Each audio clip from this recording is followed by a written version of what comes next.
Judge Finn, now let's talk about something that is near to your heart. You have been a lifelong advocate on domestic violence issues. Can you talk a little bit about what constitutes domestic violence? Sure.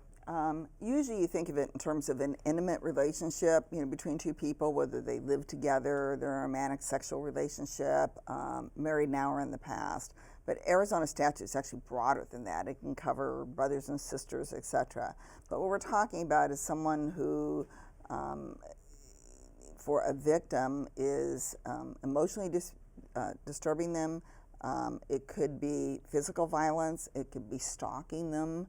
So what domestic violence is it takes a category of crimes that already exist in Arizona law and says if you have a certain relationship, it's then a domestic violence, for example, assault, as opposed to a regular assault. And what that means is that you're going to be mandatorily required, if you're convicted, to complete a minimum of 6 months worth of counseling, and that's by state law. Wow. Okay. And I think what's significant here when we're talking about domestic violence is how pervasive it is throughout the United States as well as in our community. The statistics show that there are about 1 million, and I'm going to say women because it is still predominantly a crime against women, who are affected by domestic violence. It occurs in about 20% of the dating relationships. The predictions are that every 1 in 3 women will experience an act of domestic violence in their lifetime. And I think that the scariest statistic is what it does to the children.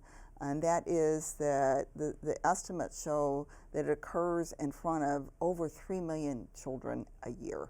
If a person is in danger, what other things can they do to protect themselves? Well, obviously one is called 911, but individuals in a domestic violence situation are not always ready to make that change. So one of the things that's always recommended is a safety plan, and that would be, like, where are you going to go? Is there a neighbor? Is there a relative, someone you can go? Are there some belongings you can leave there and basic items that you would need if you have to leave quickly? Is there a code word that you can use with your children or with your neighbors to let them know, hey, this is a time when you need to leave the house, or this is a time when I need help? The other thing would be is that, it's so easy for us to try to put ourselves in the place of the victim and say, why doesn't she leave?